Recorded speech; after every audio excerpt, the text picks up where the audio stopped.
Guys, tebak-tebakan. Ya. RK maju nggak ke MK? Enggak. Kenapa? Enggak rasional apa yang mau dituntut. Cuman 0,7% aja dia mau ngilangin 0,7%. Iya. Kalau di daerah lain mungkin bisa, ini Jakarta bos. Semua mata memandang. Lah jangankan partai. Ada teman saya nggak ada urusannya dengan politik. Saking dia penasaran dia hitung sendiri tuh.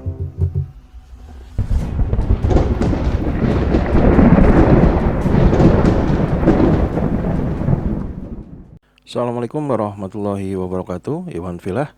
Ada podcast yang sangat menarik ya, yang diadakan di Bambang Wijayanto Channel, di mana di sini bintang tamunya adalah Gia Salifah. Yang menariknya di sini adalah topik yang dibawakan, di mana Bambang Wijayanto bertanya kepada Gia Salifah, apakah Ridwan Kamil dan timnya akan mendaftarkan permasalahan Pilgub ini ke MK. Nah, karena podcast ini terjadi sebelum batas akhir dari pelaksanaan atau laporan atau ada sesuatu yang ingin disampaikan ke MK, gugatan ke MK. Nah, podcast ini berlangsung. Nah, bagaimana jawaban dari Gia Salifah? Mari kita simak videonya berikut ini. Guys, tebak-tebakan. Ya. RK maju nggak ke MK? Enggak. Kenapa? Enggak rasional apa yang mau dituntut.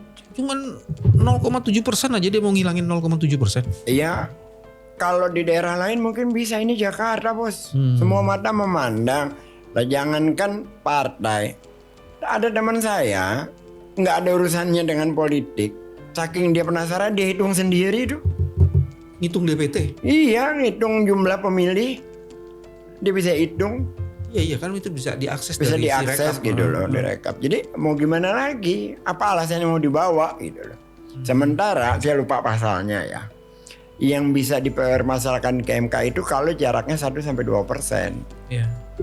Saya lupa pasalnya. Itu mengenai jumlah. Tapi Jumlah. kalau ada pelanggaran ya, Ya. itu juga bisa dipersoalkan. Oke, sekarang logikanya kalau seperti Pilpres kemarin di berbagai daerah kan aparat, bansos, macam-macam itu kan terjadi. Bahkan undang-undangnya dirubah lebih dulu untuk majunya Gibran.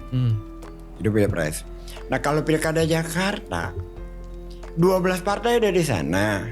Mantan presiden ada di sana, presiden aktif ada di sana, menteri-menteri dikasih dukungan di sana. Jadi logikanya yang punya alat untuk melakukan kecurangan kan mereka. Oke. Jadi kalau dia sampai membawa ke MK, dia sedang menampar mukanya berkali-kali. Mempermalukan dirinya sendiri gitu loh. Kan gak logis. Ini tidak lagi dalam rangka memberikan pembelaan pada PDIP, enggak gitu loh. Saya itu memilih Mas Pram dan Bang Dul, bukan memilih partainya. Kita lagi bicara objektif aja. Kan gak logis kalau dikatakan bahwa terjadi kecurangan Pilkada DKI. Apa alatnya? Karena instruksinya biasanya dari yang punya otoritas. Oke.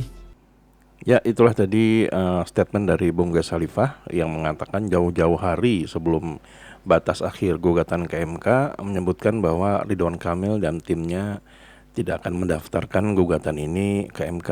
Dan terbukti pada akhirnya pada waktu batas akhir jam 23:59 tidak ada sama sekali gugatan ke MK menyangkut dari Pilgub DKI Jakarta. Nah, hal ini sangat menarik karena memang sebelumnya itu tim dari Ridwan Kamil bisa dibilang berkuar-kuar ya, bahwa dia telah menemukan berbagai kecurangan dan sebetulnya ini bisa berjalan 2 putaran sehingga bisa dikatakan hampir tidak ada orang ataupun pengamat ataupun analisis politik yang menyebutkan bahwa Ridwan Kamil sudah pasti tidak akan mendaftarkan gugatannya ke MK. Sedangkan Gia Salifah di sini dengan terang benderang, dengan secara pede dan penuh keyakinan menyebutkan bahwa Ridwan Kamil tidak akan mendaftarkan gugatan ke MK. Nah, bila memang saudara ingin mendengarkan secara penuh dan pastinya tanggal berapa podcast ini berlangsung, silahkan langsung ke channelnya Pak Bambang Wijayanto ya. Nah, di sana pembicaraan ini kurang lebih sampai dengan 1 jam. Dan juga bisa dilihat uploadnya itu kapan gitu, sehingga nanti teman-teman bisa meyakini bahwa memang mereka berbicara sebelum batas akhir dari gugatan ke MK. Nah, kira-kira gimana nih menurut teman-teman? Ada yang perlu disampaikan nggak di pembicaraan ini? Silahkan tuliskan di kolom komentar ya. Nah, jadi sampai di sini dulu Eden Project. Bila memang kami ada salah kata atau salah data, kami mohon maaf. Wabillahi taufiq wal hidayah. Wassalamualaikum warahmatullahi wabarakatuh.